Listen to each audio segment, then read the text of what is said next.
Well, since naming Senator Kamala Harris as his running mate about a week ago, presumptive Democratic nominee Joe Biden has raised more than $50 million for his campaign. And after the Democratic National Convention wrapped day one last night, we are learning more about the California senator and what she brings to the national ticket. To talk more about that, I want to bring in Dylan Loewe, former speechwriter to then Vice President Joe Biden and ghostwriter for Senator Kamala Harris. Thank you so much for joining us, Dylan. You've worked both with Joe Biden. You've worked with, it's great to have you. So you've worked with Joe Biden. You've worked with Senator Harris. Give us a sense of the dynamic between the two and how they complement each other and perhaps how they don't complement each other. In other words, where there are strengths within one that the other can draw upon. Yeah, one of the real privileges of my job is that I've got to spend a lot of time with both of them when the cameras are off, behind the scenes, away from the spotlight in those quiet moments. And so I feel like I have a really good sense of the two of them. And I have felt for a long time that they would be a perfect match if the opportunity presented itself. And now that it has, it's wonderful. And I'm excited for the country. I think obviously there are ways in which they are different. They come from different backgrounds and different experiences. And I think that's a really important part of a good partnership in the White House. But I also think that there are ways that they are really similar, ways that are important both in their personalities, I think in their values, and also in their approach to leadership. Senator Harris has an impressive resume, but from your perspective, what made her the top choice for the job? I mean, the former vice president has talked a lot about Senator Harris's relationship with his son, Beau, and how that played into his decision making. I mean, up until the moment where he selected her, a lot of the reporting was that the vice president is going to sit down with somebody, and if he gels with them, if he vibes with them, that's sometimes even more important than perhaps some other political considerations. Is that what you sense with the two here? Sure. I mean, look, I think the relationship with Beau is important to the extent that, if Beau was still with us, there's no question that he would have been in those conversations and in the room helping his father make this decision. And so the fact that Beau could vouch for Senator Harris from beyond, I think, is a really important factor. But, when I think of the number of reasons that moved her to the top of the list, I think the one that is discussed less often, because it's not part of how we campaign, but I think is so important, is her question-asking ability. The job of president and vice president is a decision-making job. You are constantly faced with very difficult decisions, and they wouldn't get to your desk if they weren't difficult. And so you have advisors on either side of the argument advocating their policy. And it's your job to ask the tough questions, to get to the crux of the matter so that you can make the best decision possible.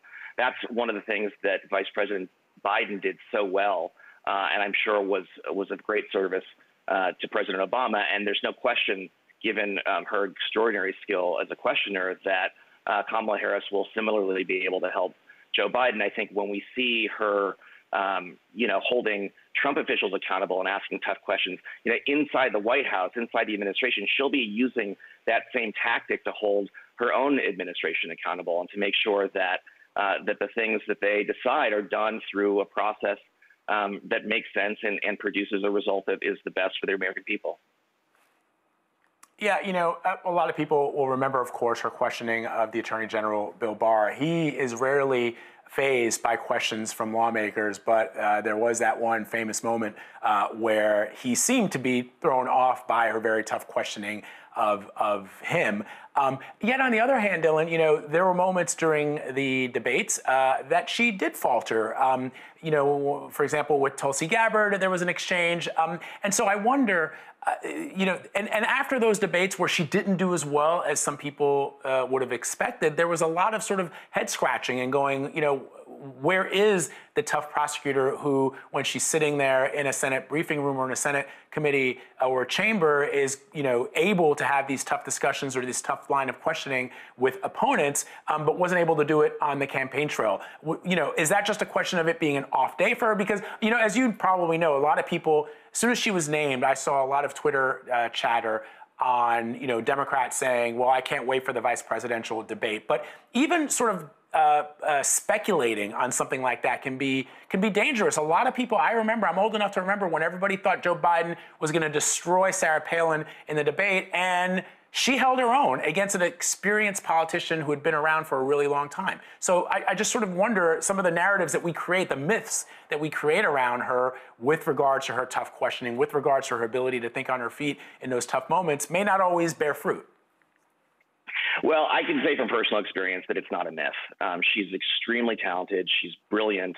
She's a tough questioner and a tough actor. And I think, a debate is obviously an aspect of the presidential campaign, and you can have good moments and you can have bad. I think when you think about the actual job of governing, very little of it has to do with a quick 1-minute soundbite response in the middle of a debate with all of your friends, right? And so I think there's an extent to which it's not the best comparison in terms of how she'll actually perform in government. And I think, for the upcoming debates, look, Vice President Biden is a strong debater, and I think that he will do, well to show the contrast and the stakes between him and Trump. And I think, with Kamala Harris, my suspicion is that Mike Pence is merely a witness in the prosecution of Donald Trump. And I think she's going to hold his feet to the fire. And I think he's going to be very lucky that he's not under oath.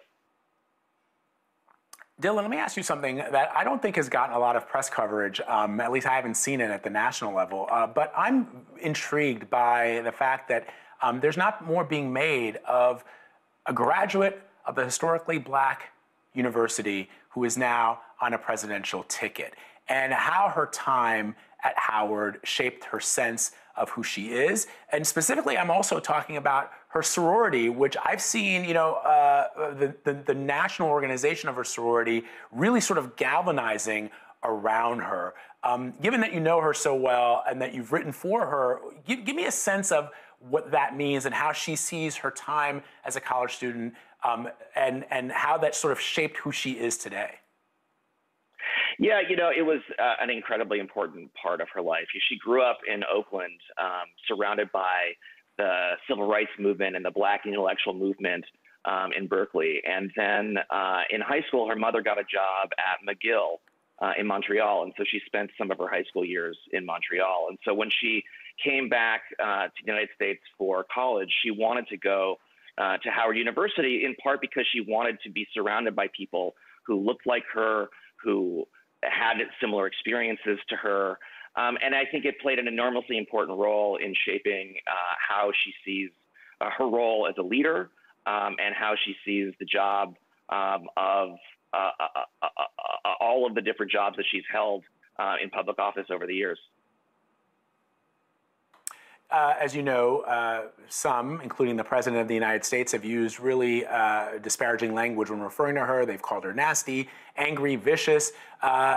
Given your time with Senator Harris, she strikes me, and I don't know this, so that's why I'm asking you, but she strikes me as she's sort of bulletproof to sort of those ad hominem attacks that people make, because even recently she was asked about it, and she sort of seemed to brush it off. In other words, I don't get the sense that she is as thin-skinned as, for example, the President is. No, I mean, she's got a very tough skin. And look, these are attacks that she has heard her entire life.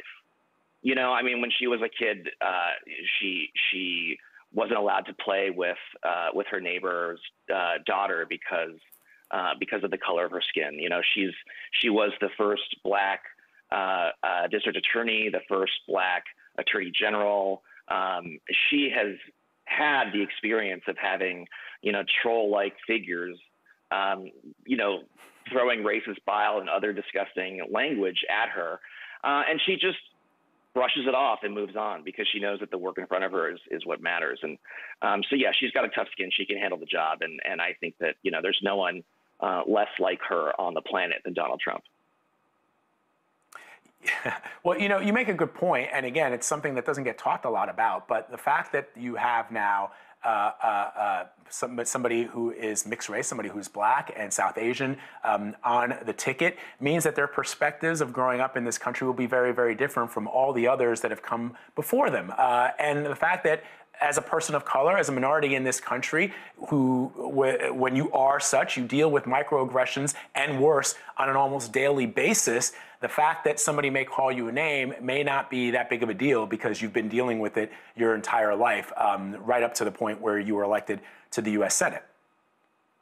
Yeah, and I think the important point here, too, is that it's not just that she has dealt with this, but she understands that other people have dealt with it, too, and they deal with it every day. You know, I think the thing that Kamala Harris and Joe Biden really have in common is a deep well of empathy and understanding. You know, they see themselves and others, and they find it incredibly important to make sure that other people know that they are seen and that they are being listened to.